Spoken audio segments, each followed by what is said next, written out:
This is RTV6 News at 11, working for you. Now at 11, school bus safety. Class is out, but new technology to keep your kids safe is in, and we've got the details. Plus, a Muncie baby is dead, and tonight, that little girl's mother is behind bars. What police are saying happened. And terrible weather topples a crane. We know tonight one person is dead as severe weather tracks across the U.S. The news at 11 starts right now. And speaking of weather, we begin tonight at 11 with a Storm Team 6 alert. Thanks for joining us. I'm Trevor Shirley here with Kyle Mounts, dealing with some rain across the area and the potential for some flash flooding. It's something we got to keep in mind for tonight. Yeah, we do have a couple of flash flood warnings. Parts of central Indiana have picked up around 2 inches of rainfall, and you can see where we've got those flash flood warnings in effect. Areas just southeast of Indianapolis, and then another stretch here from around the Martinsville area into portions of Monroe County. Does include the Bloomington area. You can see some of those radar estimates of rainfall. Bloomington picking up over 1.5 inches of rain. Same for you into western portions of Rush County here. And then along the Hancock and Shelby County lines, picking up over 2 to almost 2.5 inches of rainfall, as some of these slow-moving downpours have just kind of been setting up and moving over some of the same locations. Some light rain left over in downtown Indianapolis, and you can see, though, some more rain covering 65 there in Johnson County, and more of this is still lifting to the north through Muncie at this point, and some pretty good downpours through Peru and much of Miami County. That will all start to wind down here as we go into the early overnight. You start to see that rain pushing off into Ohio, and by tomorrow morning we'll have a couple of isolated showers left in the forecast. Temperatures only going to drop back into the upper 60s for us tonight. Outside of those showers, could have a little bit of patchy fog to start off tomorrow morning. We'll take an hour-by-hour look at your Monday in just a few minutes. All right, Kyle, thanks. We'll see you in just a bit. New safety equipment for school buses is being tested right here in central Indiana. This comes after 3 kids in Rochester, Indiana, were killed trying to get on their bus last October. The equipment is called the Predictive Stop Arm, and tonight RTV6's Derek Thomas is taking a look at how it works. Danger, get back. This bus is equipped with tools to keep your children safe. Danger, get back. This is a demonstration put on by Safe Fleet. When vehicles get too close to the bus, when the arm is extended and the lights are flashing, motorists and walkers get a verbal warning. Danger, get back. The Clark Pleasant School Corporation had a 4-week trial test of the system. All kinds of distractions. We got kids not maybe sitting in their seats or yelling and screaming, and it only takes 1 split second for that driver to take their eyes off of the road or eyes off of that child that's passing in front of them to go home for something to happen. This way, it helps them to control what is going on, even outside the bus. And we've never had that before. School bus driver Robin Hall welcomes the assistance. Usually high schoolers are looking at their phone and texting. They don't even pay attention to cross the road. They see the bus pull up. They start crossing without even looking. And so I've had to honk my horn or yell out the window to pay attention. If motorists do make illegal passes, there could be consequences. The Predictive Stop Arm can be integrated with our existing camera systems to be able to capture license plates of oncoming motorists and issue citations based on those violations. This product is being tested in 5 states around the country. It will be available for purchase in the summer of 2019. Derek Thomas, RTV6. Derek, thanks. And new at 11 tonight, a passenger is in critical condition after a driver fell asleep at the wheel and crashed into a pole. It happened just after 5:30 this evening near 30th and Post Road on the east side of Indianapolis. The 22-year-old driver and his 19-year-old female passenger both had to be extricated from the vehicle. Now, the driver told police he fell asleep at the wheel after being awake for 24 hours. The passenger was rushed to Eskenazi Hospital. So far, police have not released either of those people's names. And a 25-year-old Marion man is dead tonight after being shot early this morning in what police say was part of an ongoing feud between two men. Marion police say Isaiah Horton was found in the 2500 block of Jefferson Circle after authorities were called out there just after 6:30 a.m. He was taken to the hospital where we're told he later died. Authorities have arrested 24-year-old Vincent Sharp in connection with that shooting. Authorities say Sharp confessed to shooting Horton after he says Horton made a comment about one of his family members. Sharp told police he began chasing Horton and then shooting at him, also telling authorities he and Horton had an ongoing feud. Police are still investigating that incident. And a Muncie mom is behind bars tonight facing neglect charges in connection with the death of her infant daughter. Sarah Stile has been preliminarily charged with neglect of a dependent causing death. Now, according to the Delaware County coroner, her daughter, 3-month-old Shay Anna Marie Stile, died on Saturday. So far, the baby's cause of death is still under investigation, and police haven't given any details surrounding that child's death, nor have they given a specific reason as to why Stile was arrested. The entire incident remains under investigation by the Muncie Police Department. And Indiana's 9th Safe Haven baby box will go live in Seymour later this week. It's going to look similar to this baby box, which is currently operating up in Carmel. It's now installed at Fire Station number 3 in Seymour on Meadowbrook Drive and will be operational this Friday. The boxes give parents the option of surrendering a newborn safely, anonymously, and legally. Columbus North High School student Hunter Wart raised $10,000 for the Seymour baby box. That initiative was part of his senior project. Well, the city of Carmel could soon be snuffing out e-cigarettes. The matter is again set to be discussed this week at a public meeting.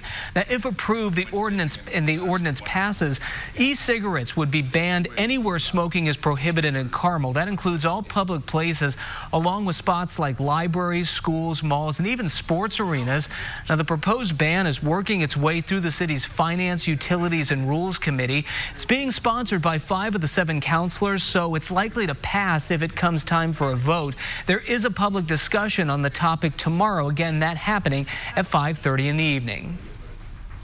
Well, President Trump is lashing out at a New York Times report which called Friday's deal with Mexico old news.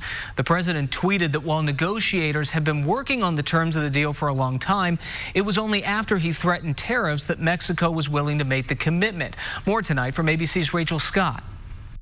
A last-minute deal met with both a sigh of relief and skepticism. I think this is a big win for both sides. You can't have a trade policy based on tweets. After a marathon of negotiations with Mexican officials, President Trump announced a breakthrough. His administration suspended a threat to impose escalating tariffs on Mexican goods. In exchange, Mexico promised to take up measures to curb illegal immigration. Republicans who first cautioned against the president's approach are now celebrating the results. He's using tariffs as leverage in trade negotiations, and I think he used them as leverage in this situation brilliantly. Mexico agreed to station 6,000 National Guardsmen at its southern border with Guatemala and vowed to crack down on smuggling and human trafficking, plus an agreement between the two countries to expand migrant protection protocols. Still, some remain doubtful after a New York Times report said parts of the deal were hammered out months ago. The president achieved nothing except to jeopardize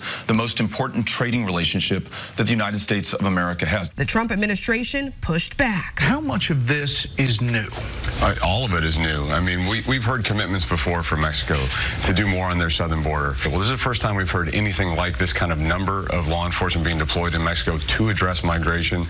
The deal will be revisited within 90 days, but President Trump has been clear. Those tariffs against Mexico are suspended, not permanently taken off the table, which means if he is not satisfied, we could see that tariff threat return. Rachel Scott, ABC News, the White House. Well, coming up, severe weather brings down a construction crane, killing at least one person in an apartment building. We've got the video as severe weather moves across the country. Plus, have you been thinking of adopting a furry friend? Well, if you have, we've got details on a big adoption event coming up and how you can make sure you get the pick of the litter. And that rain is going to move out, but get ready for a breezy Monday. We could have those gusts close to 30 miles per hour. I'll let you know what that northwesterly flow is going to do to our temperatures. You're watching RTV6 News at 11. at Ross. Yes for less. This is RTV6 News at 11, working for you. Welcome back. A terrible scene playing out in Dallas today. One person is dead and several others injured after a construction crane fell onto a residential building in its parking garage. Here's ABC's Chuck Sievertson with the latest. Severe weather being blamed for this terrifying scene. A construction crane knocked on its side. Oh my God, the crane is falling over. Oh my God. Slicing a hole in the roof of this residential building in Dallas. Parts of the structure completely shredded. Everyone's aware of the fact that the storm did roll through, so it's strong. It would be a strong possibility that, yes, the wind did play some role in the collapse of the crane itself. A parking garage also struck. Inside, several cars could be seen piled on top of one another. Every single level of the parking garage, in part, has collapsed. We have no idea at this point whether any people were in those cars or just in that parking garage in general. Urban search and rescue teams rushing to the scene. We have 3 live fine dogs on scene who are going to go inside and try and ensure to the best of their abilities whether there's anyone still in there alive or deceased or otherwise. Several people injured in the incident, some seriously. We have 2 people who were listed as critical, 3 who suffered serious injuries but were not critical, 1 person who has in fact been discharged from the hospital already, and 1 person who's been confirmed deceased. A ferocious storm moving through the area whipped up near hurricane-strength wind gusts at Dallas Love Field, at one point knocking out power to the airport and blowing down this overhead sign outside a nearby restaurant. Chuck Sievertson, ABC News, New York. And a huge mess today on I-65 after a semi hauling potatoes and tomatoes crashed, sending that cargo all over the interstate. Take a look. The crash happening just before the I-70 interchange around 11:30 this morning. IFD crews responded to clean up the mess, which also included about 150 gallons of fuel, which spilled out of that overturned semi. No word yet on whether or not anyone was injured in that crash. The northbound lanes of I-65 were shut down for several hours while they cleaned up that mess. We can report now the roadway is back open. And a reminder tonight about a major repaving project coming to Interstate 65 on the northwest side of town. This Friday, June 14th, the Indiana Department of Transportation will completely shut down the northbound lanes of 65 between its interchanges with I-465 and I-865. The lanes should reopen by July 1st, but this is just the first phase of the project. You got to keep that in mind. The southbound lanes in the same area will then be closed from July 12th through the 29th. Now, INDOT recommends drivers follow a detour using I-465 and I-865 during those closures. And another traffic alert for the week ahead. The Indianapolis Department of Public Works announced resurfacing work that will happen on 2 major west side roads, both of which are going to happen at the same time. Now, resurfacing will begin Monday on Crawfordsville Road from Cunningham Road to Auburn Street. Plus, DPW will also resurface 16th Street from Polko Street to Lafayette Road. That project also starts Monday. You will still be able to get through on both 16th Street and Crawfordsville Road, but there will be lane closures and some backups, so just something to be aware of before you head out. Well, whether you're looking for your first pet or to add to your growing crew, hundreds of dogs and cats would love to meet you later this month at the Indy Mega Adoption event. Dozens of animal shelters and rescues from across Indiana will be at this year's spring event that runs from June 22nd to the 23rd at the Indiana State Fairgrounds. Now, the hours of operation each day are from 1 p.m. to 6 p.m. The event is free. However, and this is the important part, on Saturday the 22nd, you can cut in line and get in an hour before the public at noon if you buy an early bird admission ticket for $25. For more information on that event, you can head over to its adoption website. And not the best weather this evening for an evening walk with your four-legged friend, as we've had some rain out there and it's causing some problems. Some flooding reports around Bloomington and the IU campus there. Many roads in Bloomington reported to be underwater. So again, remember, turn around, don't drown. Don't want to be going through any of those flooded roads. Now, the good news is the western half of central Indiana, things are in pretty good shape here as far as additional rainfall. You can see on the southeast side of the city, still dealing with some pockets of moderate rain, and this is all going to continue to lift north through Rushville and Newcastle. A couple more hours of rainfall for you. More of that steady rain through Peru and moving back into the Marion area. Downtown right now, we've got a little bit of that light rain still lingering around with temperatures around 70 degrees, still a warm and muggy 74 in Muncie. We aren't going to cool too far tonight. By tomorrow morning, we'll be in the middle to upper 60s around central Indiana, 63 in Lafayette, 64 in Kokomo, and Columbus coming in at 68 degrees. So here's TrueCast at 9 a.m. A couple of those isolated showers left over. And as the actual cold front comes through late morning, early afternoon, may trigger off a couple of sprinkles or a very brief shower. That's about it. We will start off with cloudy skies and then work in a little more sunshine here as we head through the afternoon. But again, keep in mind, it's going to be a breezy day. That northwest wind around 10 to 20 miles per hour, some higher gusts in that. And look at what happens to our temperatures after that warmer start. We do get a little bit cooler here as we go late morning into the early afternoon before those temperatures try and recover a little bit as the sunshine pops out. We'll have temperatures making their way upper 60s to lower 70s. Average high is 81. Not going to be there. Most areas about 10 degrees cooler than that. 73 in Bloomington, upper 60s for you in Peru and Kokomo, and 72 degrees in Richmond for your Monday afternoon. And we are going to get a little bit cooler than that here as we go through the next several days. Those temperatures into the 60s by Thursday. We're going to have another weather system that brings our next chance for rain in here late in the day Wednesday, and will linger into the day on Thursday. That'll bring some scattered showers, and that will also keep us on that cool side and be responsible for those highs only in the 60s on Thursday. So some rare air for June here in central Indiana. As we look at the next 7 days, no heat waves coming our way.